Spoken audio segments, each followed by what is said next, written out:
2 minute रुक जाओ, अभी हट जाएंगे।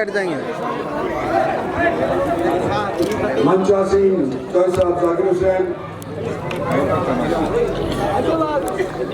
चौधरी साहब, एमएलए साहब, संजय सिंह के भाई राजीव सिंह जी, नागर साहब, योगेश कंवर। और मैं तो कम से कम योगेश चेहरे से पहले सही राम जी का नाम लूंगा, तू पार्टी भाई साहब नीचे। और हमारे यहाँ सरपंच साहब, पार्टी के पदाधिकारी होने के नाते योगेश को तो इन्होंने महत्व दे दिया और पार्टी को भी दे दिया। कहते हैं गांव की हालात गांव के बच्चे बता देते हैं। और जैसे ही हम अंदर दाखिल हुए आपकी चौपाट के अंदर, तो बच्चों की तरफ से जो नारे लगे थे दिखाई दे रहा था गांव का रुझान इस बार भारतीय जनता पार्टी को अपना मत देने का है। और आप लोग यूँ कहो कि हम आकर के अपनी बड़ी बड़ी बात कह गए और वोट नहीं मांगी, तो सबसे पहले तो मैं यूँ कहना चाहता हूँ कि जितने भी हम साथीगण यहाँ बैठे हुए हैं, पदाधिकारी हैं, मिनिस्टर हैं, जिला परिषद के सदस्य हैं, सरपंचों के सरपंच हैं, बुजुर्ग हैं, नाते में कुछ भी हैं, चाहे रिश्तेदारी में है, चाहे कैसे भी है, आपके पास आज के दिन तो केवल भारतीय जनता पार्टी के लिए वोट मांगने के लिए आए हैं कि 25 तारीख को कृपा करके आप अपना सहयोग देते हुए हमारे को बीजेपी को 25 तारीख को कमल के फूल के ऊपर बटन दबा करके आप हमारा मत बढ़ाओ, मन बढ़ाओ, हमारे को जिताओ। ये हमारा मकसद है। और ये क्यों चाह रहे हैं कि मैं कैंडिडेट हूँ, चलो सही है, लेकिन ये बाकी क्यों चाह रहे हैं? इसलिए कि भाई हमारे को एक सही नेतृत्व देश के अंदर मिले। ये इलेक्शन देश का है, ना कि सरपंची का है, ना कि जिला परिषद का है, ना कि एमएलए का है। आज के दिन अगर देश के निर्माण के लिए हम वोट आपसे मांग रहे हैं, तो मैं उम्मीद करता हूं कि देश के निर्माण में कोई भी सहयोग देने से इनकार नहीं करेगा। और खास तौर पर वो बच्चे जो पिछली बार इलेक्शन के अंदर अपनी वोट नहीं डाल पाए थे, अभी बोल रहे थे हमारे सरपंच साहब बलबीर नाम है, वीर सिंह जी, अभी भी बोल रहे थे वीर सिंह जी की पहले जाकिर हुसैन साहब को आपने जिताया, फिर मेरे को यहाँ पर से जिताया, लेकिन आज के दिन हम कह रहे हैं कि देश को जिताओ। हमारा देश तरक्की की तरफ अग्रसर है और ये दिखाई दे रहा है कि भारतीय जनता पार्टी की मार्फत अग्रसर है। जो भारतीय जनता पार्टी हरियाणा के अंदर आज से 15 साल पहले एक छोटी सी पार्टी हुआ करती थी, दिन प्रतिदिन आज के दिन वो उन्नति करते हुए और हरियाणा के अंदर ही देश के अंदर सबसे बड़ी पार्टी बनकर के उभर करके आई है। और यही नहीं, जो सन 14 का इलेक्शन हुआ था उस टाइम कुल मिलाकर के एमपी हमारे पास 273 आए थे। उसके अगली बार जब इलेक्शन हुआ 2019 के अंदर, तो हमारे पास 303 एमपी बन करके आए। इस बार हम ये उम्मीद कर रहे हैं कि 303 की भी नफरी टप करके और कहीं ज्यादा तादाद के अंदर हम एमपीज को लोकसभा के अंदर भेजें।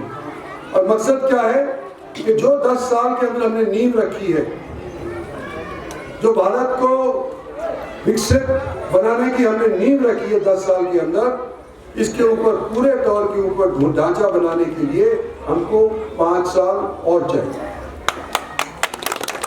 2 साल जो ये योजना गई, 2.5 साल कोविड की वजह से खत्म हो गए, लेकिन जो हमारे पास बाकी 2-2.5 साल थे उसके अंदर जो काम किए गए हैं उसका ब्यौरा मैं आप लोगों को देना चाहता हूं कि हम धोते फायर करने के लिए आपके बीच में नहीं आए कि भाई हमें वोट दे दो और फिर हवाई फायर करके चले जाएंगे।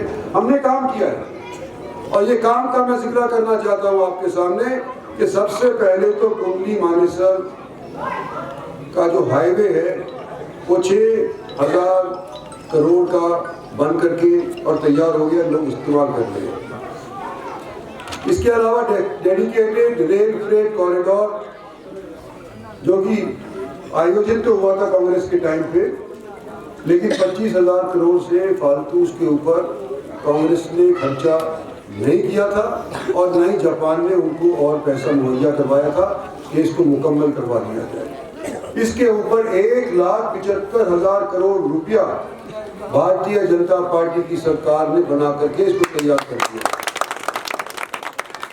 मेवात के अंदर रेल लाइन गुजरे, इसकी सदियों से डिमांड है और ये एक योजना के तहत ऑर्बिटल रेल कॉरिडोर बनाया जा रहा है, जो कि बगल के अंदर आपके पास से ही गुजर रहा है।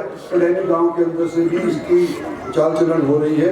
ये कुल मिलाकर के 5,600 करोड़ रुपए का बनने जा रहा है। इसकी भी हमने योजना तैयार करी थी और इसके ऊपर आज के दिन काम चल रहा है।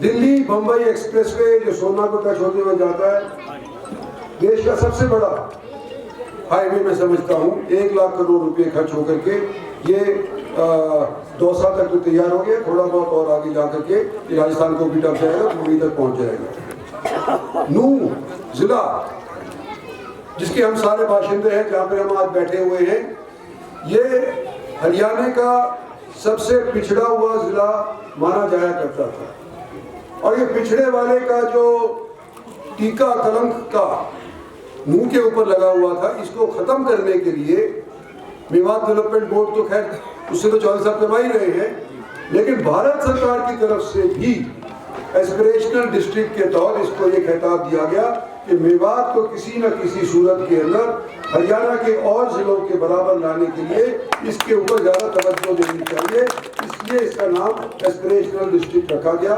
और जिस महकमे के माध्यम से ये बात हुई है, उस महकमे का आज के दिन भी प्लानिंग कमीशन का, नीति आयोग का आज के दिन भी मेंबर हूँ।